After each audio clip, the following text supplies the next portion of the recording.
Alright guys, today we are working on El Ceffy. That's my name for it, because it's a Cefiro Ceffy, sounds like jefe, which is boss in Spanish.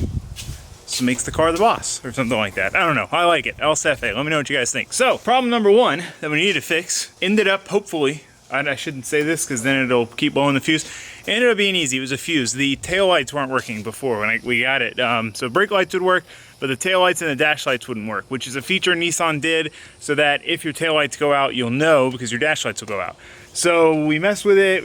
We took the relay out and stuff a couple nights ago and we're figuring all that out and realized like there was a problem getting power to the relay. And then we checked every fuse because it's in Japanese. Let me show you the box, because you don't know what fuse is for what. Under the hood, yes, but in here, this is what you get. Japanese. So, we pulled every fuse, found a burnt fuse, replaced it, solid. Now we have taillights and dash lights, which is sick. Very exciting. So, on to the next order of business. I don't even know what it is, I gotta think about it. Okay, I remember the other things. I was just so excited that at least the taillight fix was easy. We've been wrestling with the Dodge, and every time I think I figured it out, I haven't. So I assumed that this wasn't it, but it was. So rear brake caliper on this side is dragging. So it slows the car down. Obviously it's not good. We need to change the rotors. We have rotors for it. So we need to jack it up and do that. I'll probably turn it around for that. Before that though, I wanna mess with the engine stuff. So it idles a little high. I wanna kinda dig through and figure that out. Plus, I wanna try to up the boost. So we're gonna put a T in it and see where that gets us, and then we'll put a boost controller on it. So that's the plan. We need the biggest one we can get, Ben. So, little trick for you guys. All right, so this is basically your boost pressure to your wastegate to maintain just wastegate spring. If you put a T in it, this is a Y, but whatever, you get the idea. It'll let some of that air out and increase the boost. So it's kind of hard to tell by how much. We're gonna put this T in. Our boost controller is not in yet. So we're gonna try, oh God, I almost hit my head on those tires every time. We're gonna try this and just see where it brings our boost to. We're at 7 pounds right now. Post your guesses below. What do you think it'll be? I'm gonna say 11.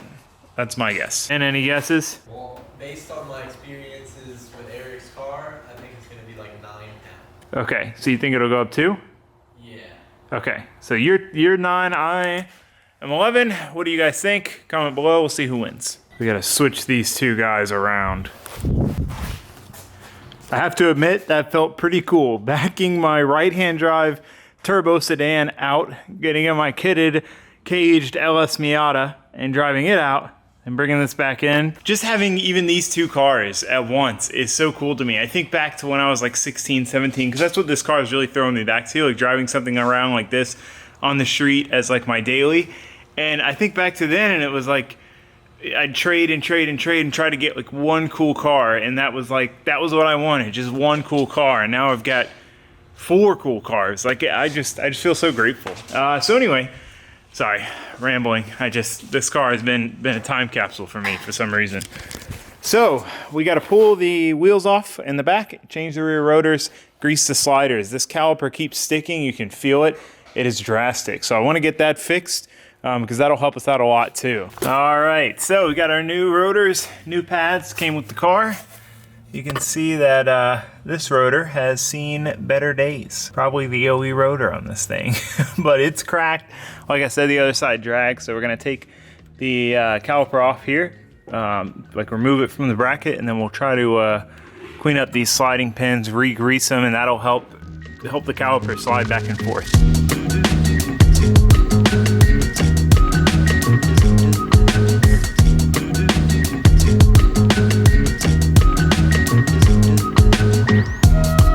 Well, these are our old pads. As you can see, they are very well used. And these are the new pads that we got with the car, and they are not even close. So we gotta go figure that out. Also, the rotor isn't quite right. This is a solid rotor. This is a vented one. Everything else matches up, like the depth, like how far the rotor goes on, the inside drum section, all that. So we should be okay with the rotor, it's just not vented, which isn't great, but who cares? We just need to go find pads. So we're gonna take the pad with us. We're gonna take Ben's sweet race car. Where's Ben? Oh, there he is.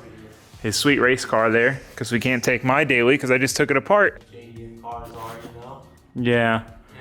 Like I said, dude, Ben was hyped on this thing. Ben doesn't get hyped on things. This is a big deal for Ben to be hyped. It's fine. We'll be fine once we know what parts. Yeah, now it kind of sucks. That's one thing that's always kept me away from JDM cars is just parts availability. Some cars you can get away with because they're based on something else here, and this is like based on an S13, but it has a drum handbrake instead of like a pull caliper type handbrake like a 240 would have. So clearly not S13 brake calipers. So we got to figure that out. But a little bit of stuff like that, but sometimes it's worth it. I think it's worth it because I like this thing. Feels like this is the wrong side now. Yeah. It literally does. Like when I saw you sitting on this side when I walked out the door, I was like, wait, what? First time JDM car owner problems. He's way too high. I am way too high. Why do you not have the AC on? Are you crazy? Jump in. Guys, it's okay to be way too hyped about things. Don't let any of the bins in the world tell you otherwise.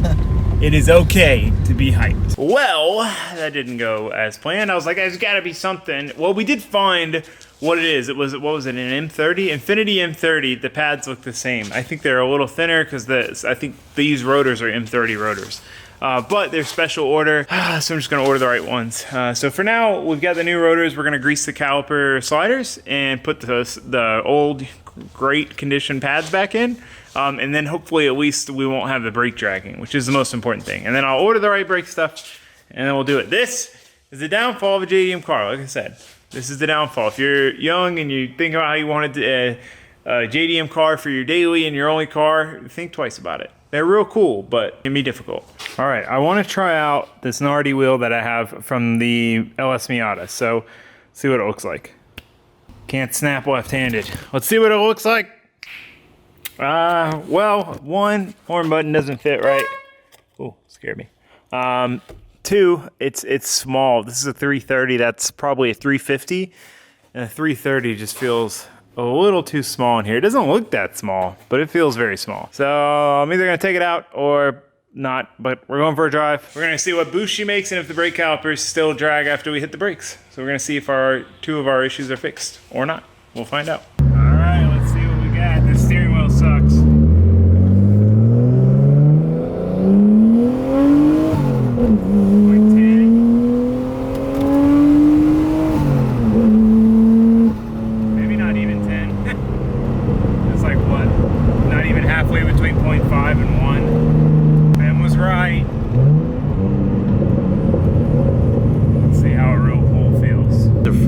The calipers aren't dragging.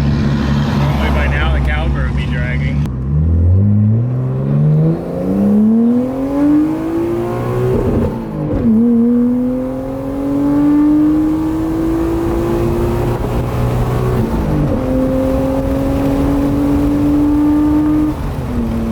Pulls a little in third. It drives better now that the calipers aren't dragging.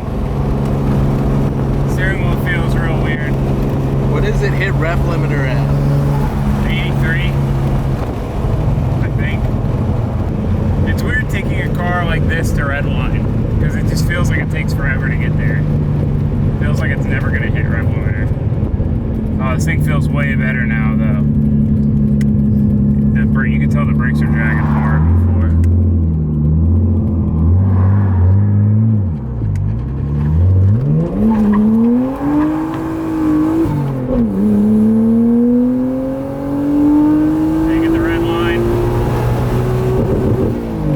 That was 7,900, you liar. Was it? Yeah. Did it bounce down to 79 or was it? It didn't go over 8. Oh. All right. Well, definitely need a boost controller. I'm gonna try to devise something else first. See what we come up with. Just make one at Lowe's. That's what I was thinking. I've got like a shitty one that doesn't work. We can try it. It just maxes it out. Yeah. Which I mean is pretty good. It might be good for this thing. Maxed out might be like 15 pounds anyway. It's so much like heavier now that the brakes aren't dragging. It was dragging really bad. Like if you let off the gas, you'd feel it start to brake, but now it's.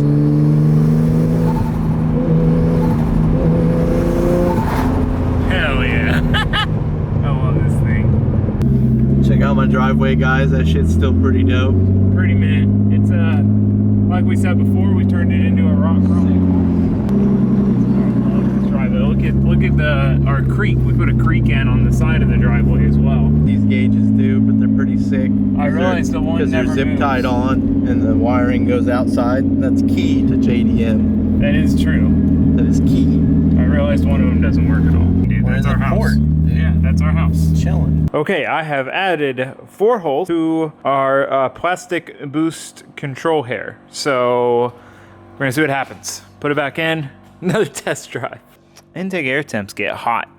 I guess that's kind of like a common theme though with this crossover intercooler pipe, because the turbo's under there, pumps through the intercooler, and then it has to go right back over the turbo setup, so this just gets heat soaked.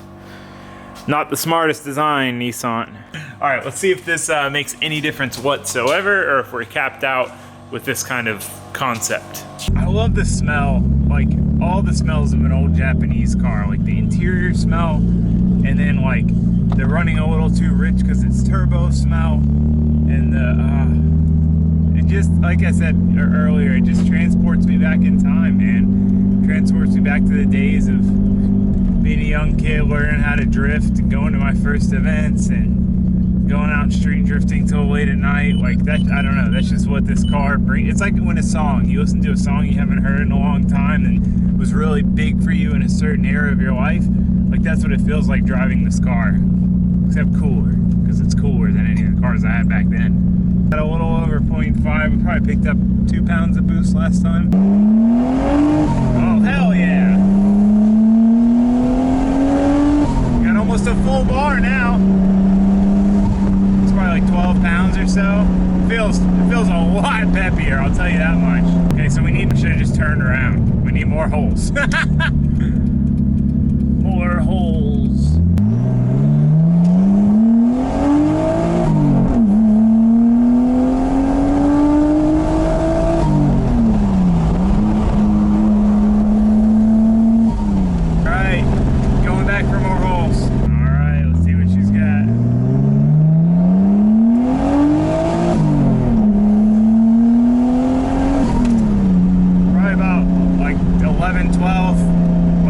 Under a bar, so we still need to order a boost controller, but I mean that's definitely a nice improvement for now.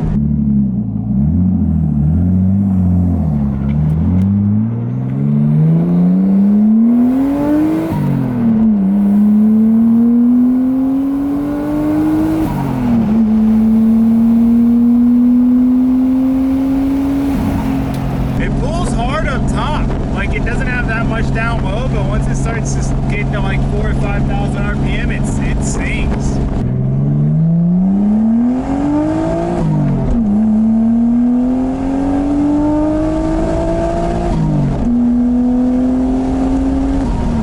Yeah, it feels good. It's a noticeable increase in power for $0, so works for me.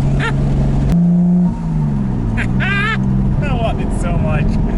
I love it so much. You can't, I can't put a value on the happiness that this car has brought me. Like, I know that'll fade some and whatever, but like, I've just been loving this thing, man. I've gotten so used to building everything for drifting, and I could never, nothing could ever not be a drift car, because I never had more than a drift car and like a sound daily driver. So now to have a missile drift car, a built drift car, and then have something else that I can build just to be fun for the street. You know, it's like there's so much more lenient for yourself when it's a street car, because you don't need to have a crazy radiator to keep it from overheating. You're just going to do a pull here and there. Like, you're not worried about the fact that, okay, inevitably this thing's going to get crashed. You can make it nice and not feel bad about it, because it's not guaranteed to get crashed. And like, I don't know, it's just really cool to have something like that. And on top of that, when you have a drift car, you know, like the Miata, I love the Miata. It is fun to drive on the street, but it's not very comfortable to drive on the street. It's not something you really even want to take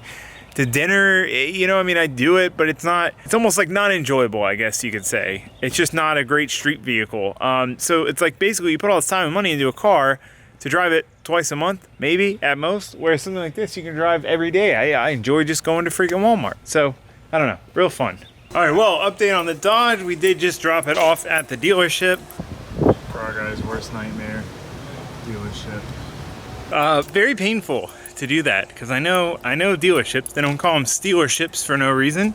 They were already, all I needed them to do was reflash the TIPM, which is basically like a control module. Instead of having relays, it's like a circuit board, basically, kind of like I have in the Miata. So all I need them to do is flash that. And they're like, oh, they never need to be flashed. And I'm like, it probably needs a new one. So they're already trying to sell me on a new one. So I don't know how that's gonna go. Hopefully they flash it, hopefully that fixes it. I mean, I just don't have a lot of faith in them actually flashing it. You know, like I'm afraid they're gonna be like, nope, didn't work, needs a new one, and never even try to flash it. I don't know. But I really didn't have another choice, honestly. I pretty much went through every possible thing I could think of that it could be, and I mean, it led back to that. So either that's bad or it needs to be flashed. Hopefully flashed.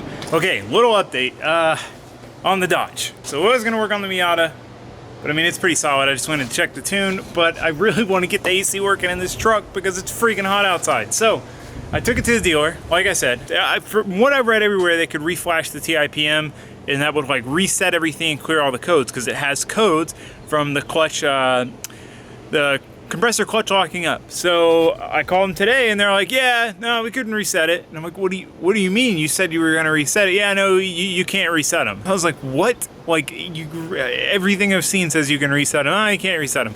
Luckily, at least they didn't charge me, because I was gonna be real bummed if I had to pay like $100-200 for them to tell me that I needed $1,000 TIPM. So basically the problem is this only has a few fuses in it and no relays. So it's kind of like my ECU Masters PMU in that car, where it's a circuit board and all the circuits are on the board, but they're pieces of junk in this thing, so they go out. So anyway, I was looking and I found an article on basically adding a relay, because the TIPM, when it senses too much pull from the clutch coil, it shuts off. So basically you take the power wire going to the compressor, you run it to a relay just to trigger the relay, and then have power from the relay power it, basically. Well, that wouldn't work for me, because I tried it and there's not enough. Basically the TIPM is screwed there, so there's not enough power. So anyway, somebody else found, I'll link this below in case any of you have this issue. Somebody else came up with an idea. Basically, this wire is what the ECU sends ground signal with. So we're gonna hook this up to one side of a relay. The other side will go to power. So basically when the ECU says, hey, compressor turn on, it'll ground that relay, and we're gonna run that power into this this other wire here that is the power to the AC compressor clutch. And that should be all we need to do. So I'm gonna try to wire this up now and hope for the best. Fingers crossed. It works! Finally works! Oh my God. Makes me so happy. This has been a roller coaster. This is probably gonna fix it, not fixing it. So we just bypassed this whole box, made our own relay, because this is a stupid circuit board thing that sucks and doesn't work right. So it worked, finally. So I just gotta tidy this up, mount the relay somewhere, and we have AC. Fingers crossed it lasts, but thank you to the internet forums. I don't know why I didn't think of that. I thought of like doing something like that, but I didn't think of how I would do it. But yeah, wow, sweet. Cool. Yes. Alrighty guys, well, it has been a very busy day. Obviously, I showed you guys getting the AC figured out on the Dodge. Look at this weather. It got nice. It's been hot and humid, but in the evening it's not bad. But anyway, got the trailer hooked up. Oh, also, before I got the AC fixed on the Dodge, while I was waiting for it at the dealership, I went and registered everything. So I registered the truck, the trailer, and the ceffy. So that worked out really well. I've been needing to do that. I didn't want to register the Dodge until I had the AC fix in it and was going to be driving it when I had the Duramax. Doesn't matter. It's registered. Everything's registered. Sick. Also, Z is loaded up. Can't even hardly see it. Z is loaded up in this trailer. Miata is loaded up on the open. Obviously, I would much prefer to have the Miata in the enclosed. However, Ben's towing the Miata down. I'm towing the Z down to OSW. We're gonna do some drifting with Cletus, and I'm gonna need the Z first. So Ben's gotta go pick up a car from Copart, then come back, hook up to my trailer, take off, come down, meet us down there. So busyness of busyness. But yeah, we got it all planned out. Hopefully it all works out well. Dodge has AC now, so hopefully that stays true and I don't sweat tomorrow on the drive, and everything's loaded up, tires are mounted. We're ready to go have some fun tomorrow. So, that is all the time we have for today's video.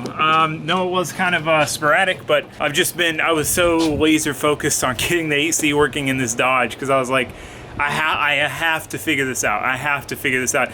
You know, if not now, later, but like I might as well do it now if I'm gonna do it later. Like it needs to get solved. So I'm so glad that we were able to figure that out and get that working, and everything registered, and all in all, not too bad. Not too bad. So anyway, I guess that's gonna be it. Thanks for watching, thanks for subscribing. I'll see you guys tomorrow for some cool drift shenanigans. Goodbye.